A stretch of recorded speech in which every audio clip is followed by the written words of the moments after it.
And we saw the successful negotiating strategy that President Trump implemented a week ago today. It has brought more than 75 countries forward to negotiate. It took great courage for him to stay the course until this moment. And what we have ended up with here, as I told everyone a week ago, they're in this very spot, do not retaliate and you will be rewarded.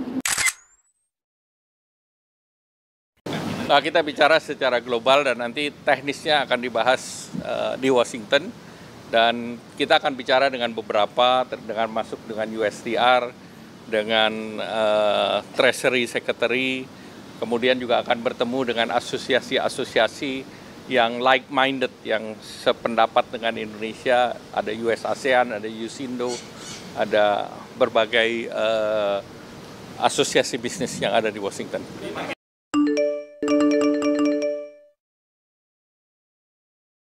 Synergy Friends, Presiden Amerika Serikat Donald Trump dan kabinetnya dengan bangga menyebut pukulan tarif ke seluruh dunia yang diumumkan tanggal 2 April 2025 sebagai strategi negosiasi. Yuk, kita kupas strategi negosiasi Trump supaya Anda bisa berpendapat tentang cara yang lebih tepat buat Indonesia berhadapan dengan Amerika Serikat. Terima kasih sebelumnya buat yang subscribe, kasih like, kasih share, dan juga nonton sampai selesai ya. Much appreciated. This is bigger than any deal. You guys, some of you work for companies. Your companies are peanuts. I don't care how big they are. This is the largest transaction in the history of our country. And don't let some of these politicians go around saying, because I'm telling you, these countries are calling us up, kissing my ass. They are dying to make a deal. Please, sir, make a deal. I'll do anything, sir. And then I'll see some rebel Republican, some guy that wants to grandstand, say, I think that Congress should take over negotiations. Let me tell you, you don't negotiate like I negotiate. Congress takes over negotiating. Sell America fast because you're going to go busted. You don't. I just saw it today. A couple of your congressmen said, I think we should get involved in the negotiation of the tariffs. Oh, that's what I need. I need some guy telling me how to negotiate. Ya, begitulah kenyataan yang sedang kita hadapi sekarang. Bangsa Amerika Serikat memilih presiden yang gaya bahasanya vulgar dan gaya negosiasinya menggebrak dengan kalimat-kalimat yang tajam, bahkan mengejek dan merendahkan. Tapi kita jangan terpaku pada sisi negatifnya. Seperti Menteri Keuangan Amerika Serikat Scott Bessent menyampaikan di awal episode ini strategi negosiasi Trump. Mari kita garis bawahi bahwa ini strategi negosiasi. Dan kita ungkap saja model negosiasi yang dipilih Trump ini seperti apa. Pertanyaan pertama saya, apakah yang Trump lakukan ini negosiasi? Ya kan? Negosiasi itu sejatinya kan tidak bisa memaksakan kehendak. Tidak ada kan negosiasi yang jika dari awal tidak ada niat untuk mendengar atau memberi sesuatu pada pihak lawan. Negosiasi terdiri dari setidaknya 6 komponen. Pertama, hubungan antar pihak yang bernegosiasi. Misalnya ada sisi historis, titik awal mengapa sampai perlu negosiasi. Itu kan clear ya. Yang kedua, tujuan dari negosiasi. Misalnya mau melindungi pekerja, mengisi kas negara, atau mencapai tujuan bersama. Komponen yang ketiga, proposal. Proposal yang bisa beralih menjadi tuntutan dari para negosiator. Proposal ini biasanya disampaikan dengan gaya berbeda-beda, tapi agar bisa mengarah pada kesepakatan, tawaran itu harus dianggap absah atau legitimate dan adil untuk semua pihak atau fair. Berikutnya, rekam jejak dalam pemenuhan komitmen kesepakatan di masa lalu. Negosiasi nggak mungkin jalan kalau rekam jejak itu negatif. Jadi rekam jejak ini memberi pandangan pada semua pihak yang berunding tentang kecenderungan pihak lain dalam negosiasi, hasilnya seperti apa yang kemudian realistis bisa kita antisipasi dari kata-kata yang disampaikan oleh lawan. Ada yang super manis, ada yang super galak. Nah, ujung-ujungnya kita lihat lagi rekam jejak mereka apa. Nah, komponen yang nggak kalah penting kita bicarakan adalah BATNA. Best Alternative to a Negotiated Agreement. Pihak yang terlibat negosiasi terutama kalau posisi negosiasinya setara ya, mestinya bisa melihat apa saja sih alternatif yang lain kalau dari hasil perundingan ternyata gagal. Lalu komponen yang terakhir adalah kesepakatan untuk saling memberi konsesi. Untuk lahir kesepakatan, pihak yang negosiasi atau berunding itu biasanya akan menyampaikan syarat, permintaan. Prinsipnya pihak-pihak yang terlibat harus merasa ada peningkatan kepuasan tertentu pasca nantinya ada kesepakatan. Nah itu 6 komponen dari negosiasi. Yuk kita lihat komponen negosiasi ala Donald Trump. Sekarang kita bedakan gaya Trump saat berajak berunding dengan 6 komponen negosiasi yang tadi saya sebut. Dari sisi hubungan antar pihak yang bernegosiasi. Trump mengabaikan ini ya, bahkan dilewatkan sama sekali. Kita coret aja ya. Pokoknya semua negara dianggap sama oleh Donald Trump. Sama curangnya terhadap Amerika Serikat. Jadi faktor relasi sebelumnya nggak dianggap. Yang kedua, tujuan dari negosiasi. Awalnya Trump bilang tujuan negosiasi ini untuk membebaskan Amerika Serikat dari segala kurang uang dan berharap supaya uang Amerika Serikat kembali lagi ke Amerika Serikat. Makanya Trump pakai kata liberation atau pembebasan pada saat mengumumkan tarif. Liberation Day. Liberation Day is the beginning of Liberation Day. Tapi uniknya nih, saat diumumkan penghentian sementara tarif selama 90 hari, juru bicara Gedung Putih mengatakan bahwa negosiasi itu demi para pekerja di Amerika Serikat. Dengerin deh. And his team here at the White House to negotiate better trade deals for the American worker. Berarti ya, tujuan negosiasi sebenarnya kurang clear ya. Pembebasan buat siapa? Buat pemerintah federal supaya punya duit lagi atau untuk pekerja? Ini nggak konsisten. Dan argumen Trump tidak berbanding lurus. Kalau untuk pekerja, gara-gara pemaksaan tarif ini yang terjadi kan justru pekerja di Amerika Serikat mengalami pengangguran. Juga kebingungan, kok gaji mereka, pensiun mereka bakal nggak memadai. Bayangin nih, rata-rata keluarga di Amerika Serikat bakal mengalami kenaikan pengeluaran sekitar 4.700 US dollar gara-gara tarif Trump. Angka yang nggak main-main itu. Berarti kan ya ada masalah komunikasi nih yang sudah harus kita antisipasi sejak awal. Lanjut, soal proposal atau tuntutan dari para negosiator. Kalau kita lihat proposal Trump ini bombastik sekali. Karena Trump ternyata ujungnya menawarkan produk-produk Amerika Serikat untuk dibeli negara lain. Tapi ternyata rumusan produk yang diinginkan untuk dibeli oleh negara lain itu belum fix. Dan kalaupun itu dibeli, belum tentu tarif diturunkan. Donald Trump udah bilang begini. Many countries that are coming to negotiate deals with us, and they're going to be fair deals, and in certain cases they're going to be paying substantial tariffs. They'll be fair deals. We're going to have one shot at this, and no other president's going to do this. What I'm doing, we'll be talking to China. We'll be talking to a lot of different countries, and I think if we can make a really fair deal and a good deal for the United States, not a good deal for others. This is America first.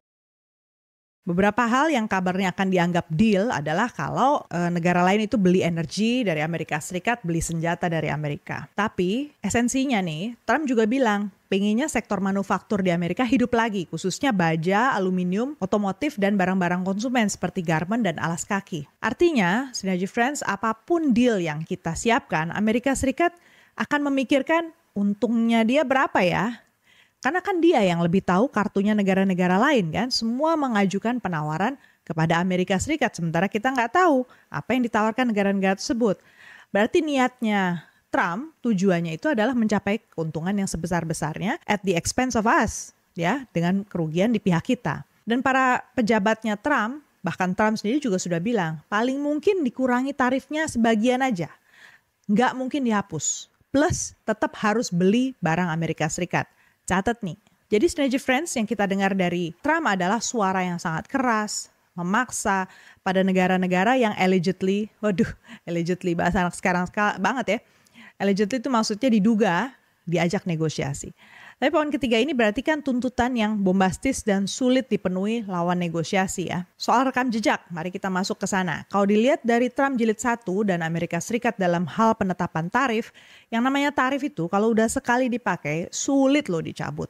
Kenapa? Karena saat tarif diterapkan, rasa percaya alias trust dan ingin bekerja sama antar negara itu mulai dipertanyakan. Tidak mustahil negara-negara mau saja mengajukan deal supaya tarifnya turun. Tapi di belakang itu mereka diam-diam melakukan retaliasi alias balas dendam, menerapkan hambatan-hambatan non-tarif. Misalnya syarat sertifikasi tetap aja rumit atau dibikin lebih rumit, proses izin impor misalnya itu dibuat lebih panjang dan sejenisnya.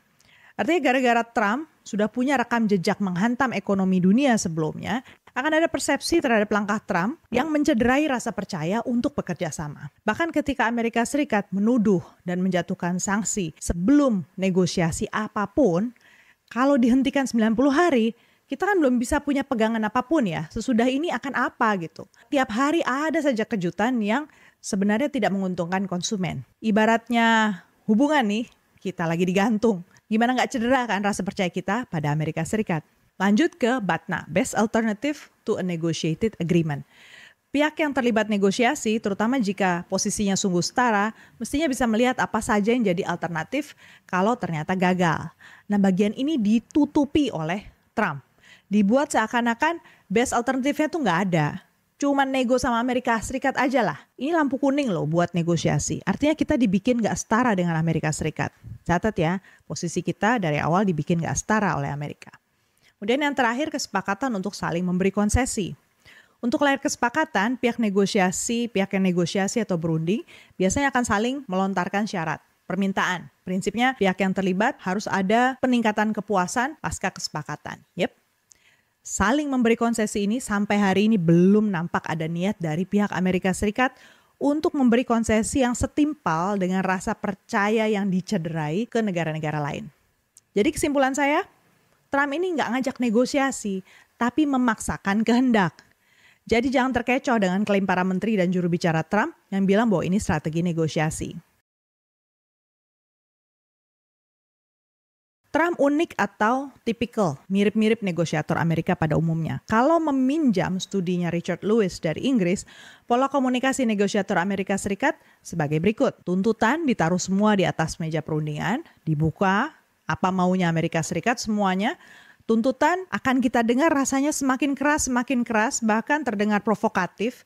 Gaya bahasa sarkas itu ternyata biasa dilakukan oleh negosiator Amerika Serikat, sampai kesannya ngajak berantem, ngajak fight, debat, adu mulut, bahkan kesannya kayak ngajak adu fisik ya. Tapi sebenarnya orang Amerika Serikat poinnya itu nggak suka berlama-lama negosiasi. Mereka tuh ingin cepet-cepet sampai konsesi, sampai ke transaksi. Artinya orang Amerika Serikat itu kalau negosiasi orientasinya hasil. Mata mereka ke hasil yang diminta, dapat atau enggak. Jadi harus kita cermati hasil apa nih yang dicari. Dan karena kalau kita fokus ke cara yang kita sampaikan, wah orang Asia bisa terkejut-kejut nih. Karena cara mereka kan direct, menohok, kasar gitu ya. Nah inilah bedanya dengan pola komunikasi orang Indonesia. Kalau orang Indonesia dalam negosiasi kita punya kecenderungan menanyakan apa yang dimaui pihak lain. Lalu kita menyesuaikan proposal sambil menekankan bedanya proposal kita dengan proposal orang lain itu apa. Dan kita itu punya kecenderungan mengatakan apa yang ingin kita dengar. Jadi santun, meminta tolong, berharap dan seterusnya. Jadi kontras banget ya dengan model Amerika Serikat. Dan kita cenderung melihat situasi dan kondisi. Hasilnya ya dilihat aja nanti negosiasinya seperti apa. Jadi beda banget dengan Amerika Serikat yang dari awal sudah tahu mau apa. Mau minta apa, matanya ke situ saja. Nah itu kata Lewis yang menurut saya nggak keliru juga sih observasi dia. Nah kembali ke Donald Trump. Menurut kamu apakah Donald Trump itu Amerika banget kayak negosiasinya? Atau tidak seperti rata-rata orang Amerika? Tulis ya di kolom komen. Ada seorang profesor manajemen di Wharton School of University Pennsylvania, namanya Richard Shell, yang menulis tentang strategi negosiasi Trump. Menurut Richard Shell yang ternyata mengajar dan alumni dari universitas di mana Trump juga alumni, si Wharton School itu, ternyata Trump juga pernah sekolah di sana. Trump itu dikenal relentless, artinya nggak bisa di stop. Kalau udah punya mau dia akan terjang terus. Memang Trump itu pinter menetapkan tujuan bahkan memanipulasi persepsi. Tapi Trump di sisi lain juga seseorang yang sangat impulsif. Belum tentu selalu siap siaga setiap saat, kerap tidak etis, bahkan berlebih-lebihan kalau mengklaim. Dan gak mustahil Trump itu cenderung melakukan perundungan atau bullying. Sehingga kalau mau dibilang jenius menurut Shell, jeniusnya Trump itu sebenarnya bukan di bidang negosiasi, tapi di bidang personal branding. Karena dari waktu ke waktu Trump adalah mendalami, mengulangi keterampilan dirinya untuk tampil paling keren se-Amerika dalam hal keahlian ngambil aset, menguasai aset, mengambil segala macam manfaat dari penguasaan keterampilan tersebut.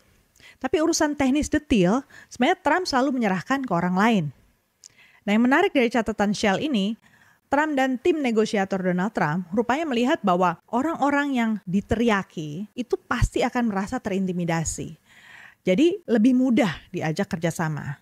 Atau bahkan ada nih catatannya, kalau perempuan baiknya dibikin nangis dulu, dirundung sedemikian rupa sampai nangis. Trump sendiri mengatakan dalam Trump The Art of Deal, ada buku ya yang ditulis juga, motivasi apapun gak ada tuh yang sifatnya altruis. Altruis itu artinya gak ada kepentingan, selfless gitu. Jadi bahkan Trump tidak punya belas kasihan nih pada pengacara senior yang sudah bertahun-tahun membesarkan dia, namanya Roy Cohn. Karena orang seperti Roy Cohn misalnya sudah punya relasi panjang, track recordnya juga kurang apa sih baiknya sama Donald Trump. Tapi Cohn yang waktu menjelang ajal itu sempat sakit keras, itu dipotong gajinya.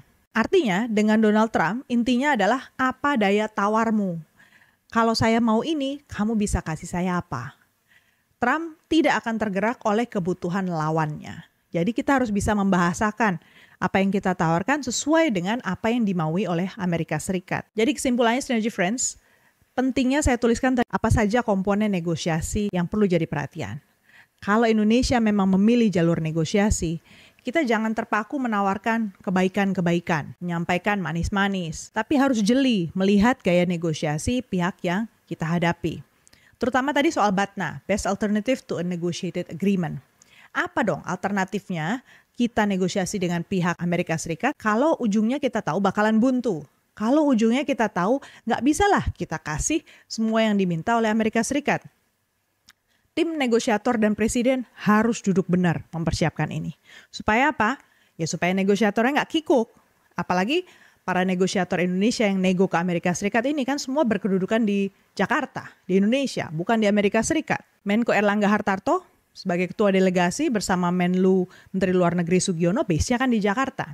Artinya menunggui negosiasi di level tingkat tinggi yang berhubungan rutin membangun relasi dengan Menteri Keuangan Amerika misalnya Scott Bessent atau Duta Besar USTR Jamieson Greer, tim ekonomi Peter Navarro atau bahkan dengan press secretary-nya White House Caroline Leavitt, itu kan belum ada.